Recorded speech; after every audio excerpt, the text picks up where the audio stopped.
Hello.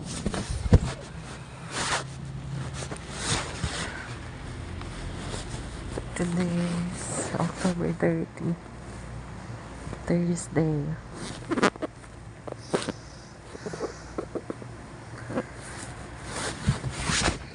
I don't feel like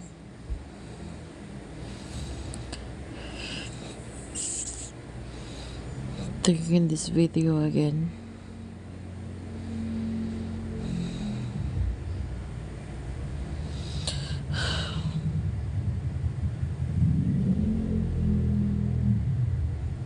Everything felt so heavy.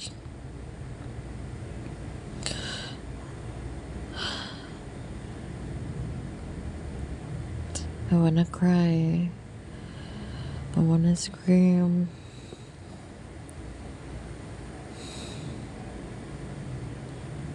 But there's nothing left.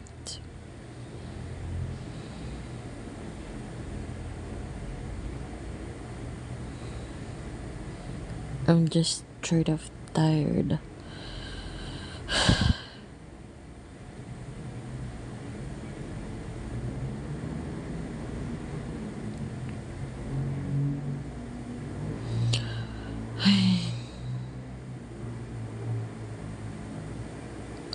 Gusto ko talagang umiyak, ate ko. Kaso, parang naubos na.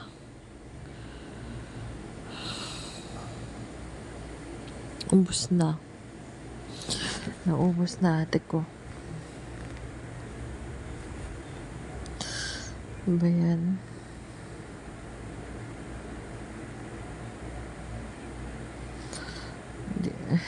Ewan ko.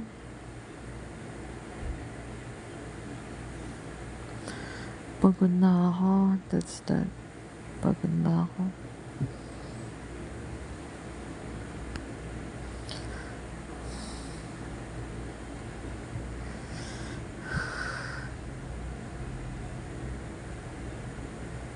Kapag nirereklamo ko pa yun, okay pa eh. Okay pa. Sige, go. Pero kung I'm done talking, I'm got silent,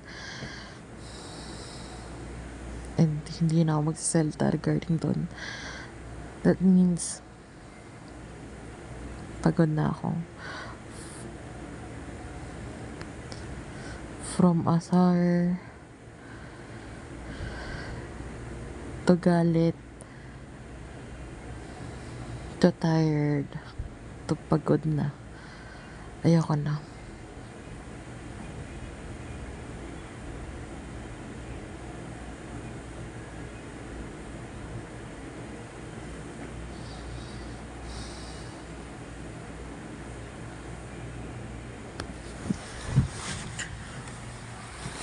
Ang higipit ko sa sarili ko, grabe.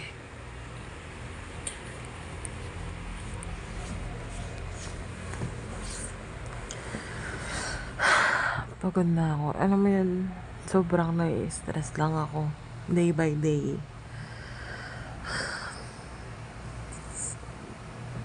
Nai-stress lang talaga ako, ate ko. Naapektuhan yung behavior ko the whole day. Yung mood ko the whole day.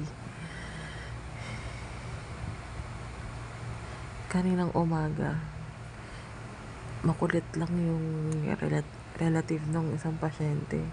Kahit na 2 beses ko na sinabi na chinecheck lang yung accounting yung bill niya.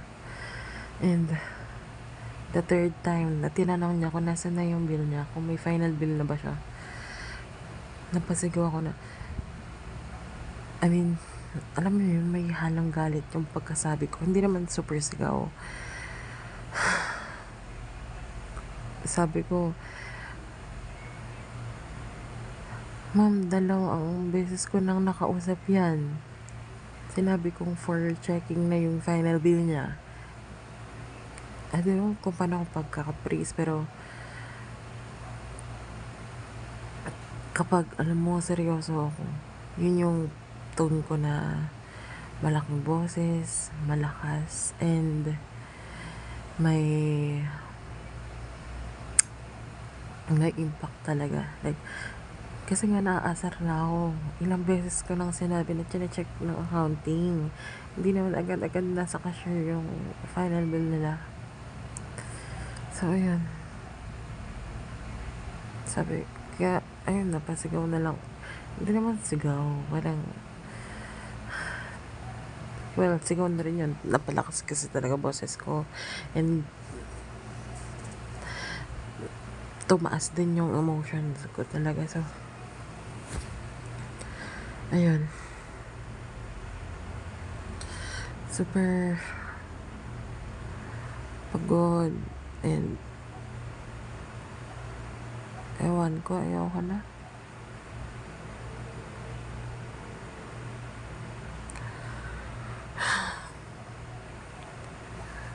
Naiiyak talaga ako. Hindi ako well, teary-eyed. Pero hindi yung iyak na iyak talaga na ang dami bumubuhos sa luha. Sasakit na naman ulo ko kapag umiyak ako ng umiyak. Baka mamaya hindi na naman ako makahinga, kakaiyak. Or manginig na naman yung mukha ko kakaiyak. Kasi kapag sobrang umiyak ako or kapag alam kong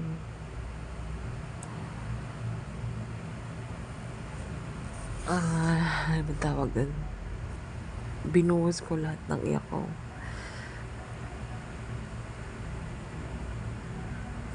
nanginginig yung muscle ko sa, hindi muscle ewan ko ba kung ano yung nanginginig, basta nanginginig yung mukha ko na yung para kang,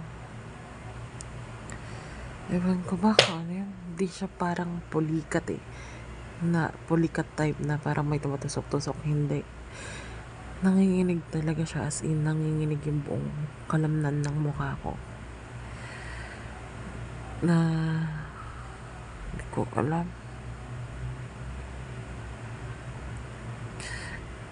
Ilang beses ko na naramdaman or na-experience yung ganun na nanginginig yung kalamnan ng mukha ko.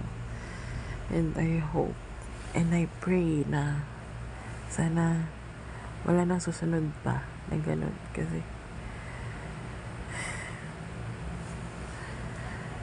nakaka-drain, nakakaubos talaga ate ko.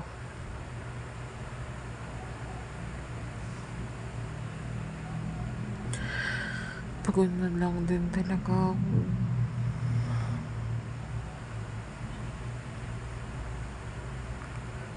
Wala naman din ako malalapitan. So, anong gagawin ko? Diba?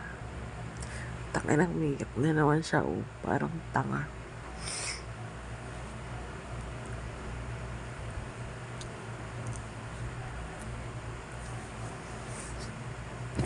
Ginagawa na lang nila akong tanga. As in, ginagawa na lang full of bullshit talaga.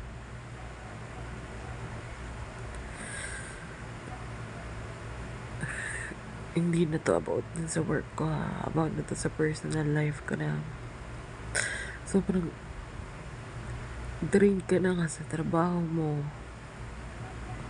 Tapos ganda pa yung ewan ko. Hindi ko alam kung anong klaseng buhay ba to.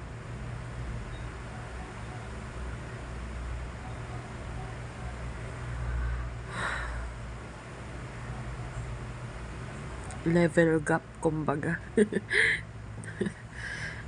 Level 2 pa lang ako yung challenge na to. Parang ano na.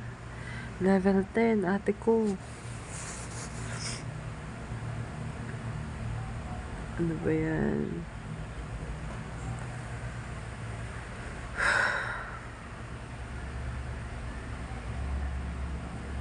Sobrang may stress talaga ako.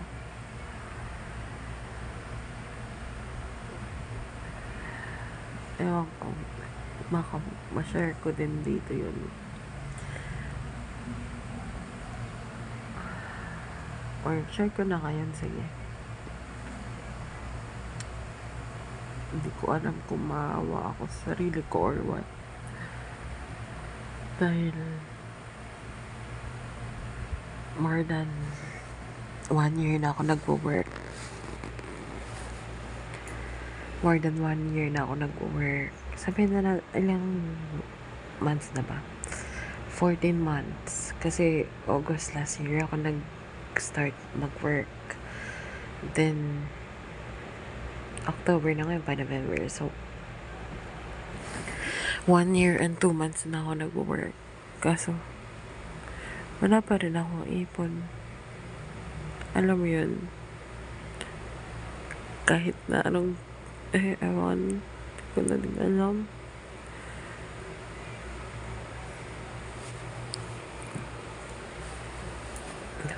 Wala akong ipon.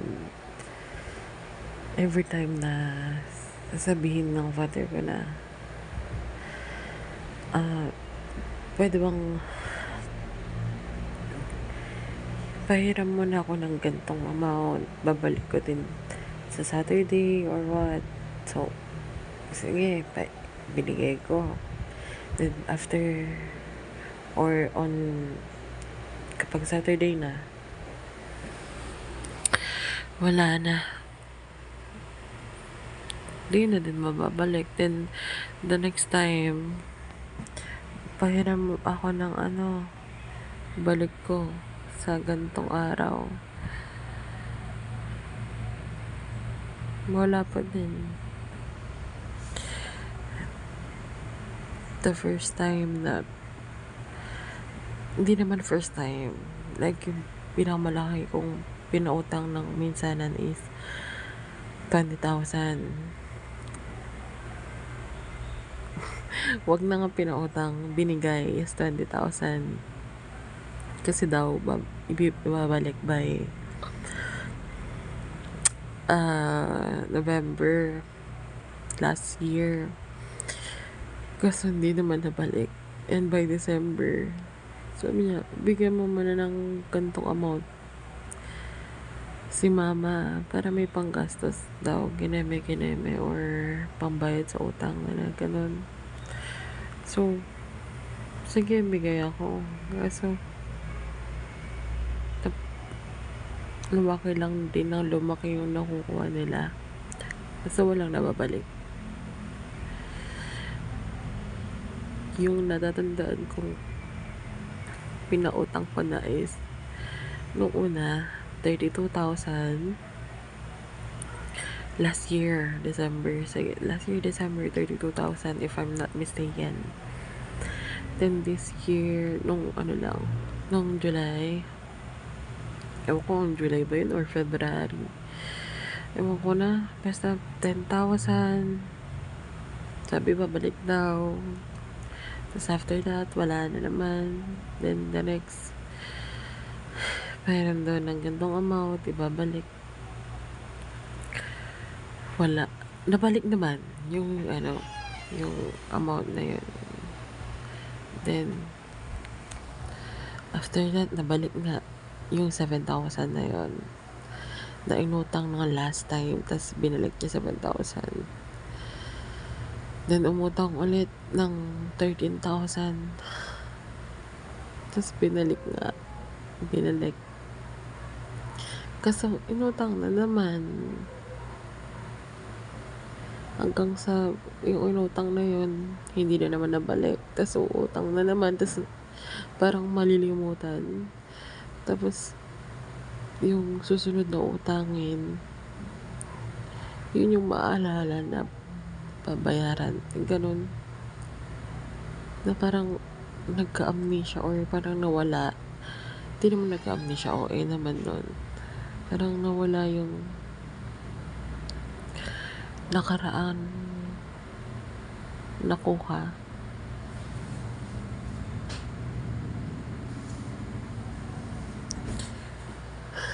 Ako nga sa sarili ko, sobrang kuripot ko sa sarili ko, as in may gusto akong bilhin, pinag-iisipan ko pa kung bibilhin ko kasi baka mamaya may kailangan ako tapos hindi ko mabili. Dahil nabili ko nga yung gusto ko na yun. Magkaiba kasi yung wants and needs. 'Di ba? Ako sobrang pinag-iisipan ko kung worth it ba na bilhin yun. Kahit na kailangan ko naman talaga. Sobrang tagal kung pinag-iisipan kung okay lang ba na gastusin ko yun. Kaso lang, kapag alam ko sobrang sira na yung ginagamit ko, doon pa lang ako bibili. Yung kapag gagamitin ko pa ng isang beses pa, sira na talagang completely. Doon pa lang ako bibili. Kasi, ewan ko ba, ang ipit ko sa sarili ko, pero wala pa din ako ipon.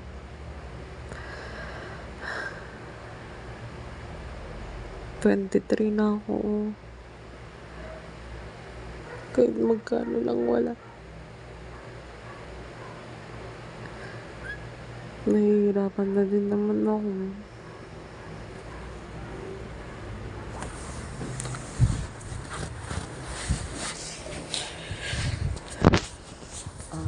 Ano pa ba?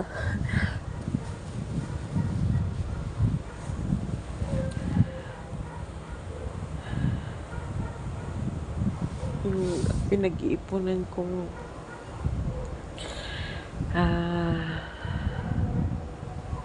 computer set.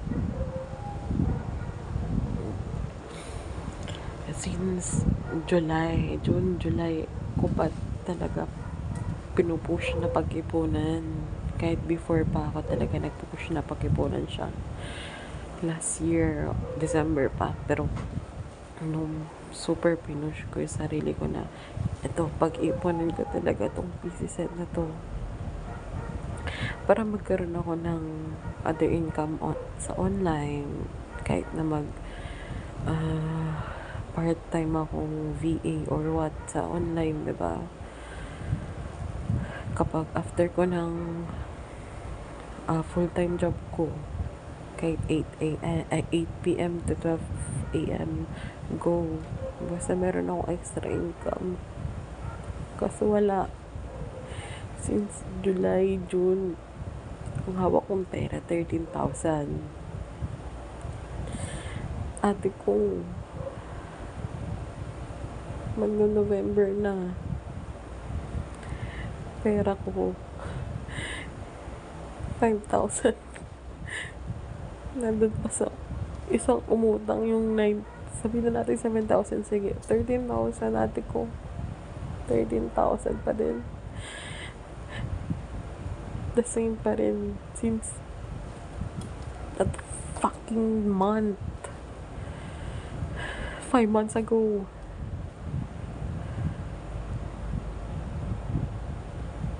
Okay naman 5 months ago. 4 months ago.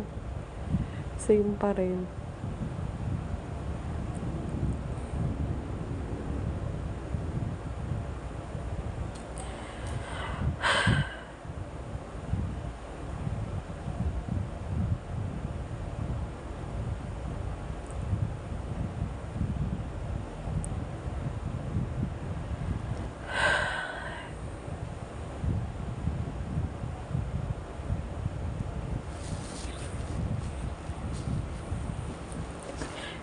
Ayaw ko naman utangin yung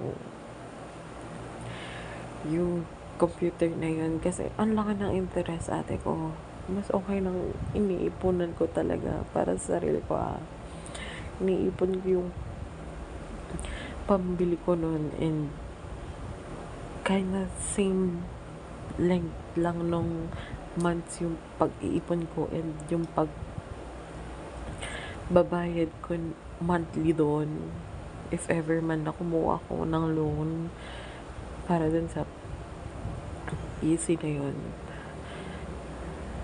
mas okay sa akin kasi hawak ko yung pera and walang ka-interest. Diba?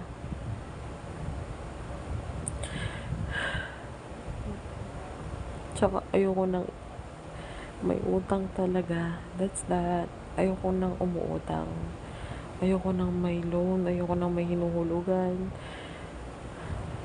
Gusto ko straight up cash kong babayaran. Kasi ayoko nang may iniisip eh. Alam ko kung gano'ng kahirap umutang.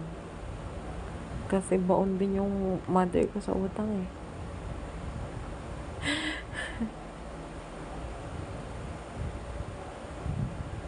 Sabi, ay, ewan ko, ayoko na. Ewan ko, tama na. That's it for today. I'm too tired. Again, today is October 30.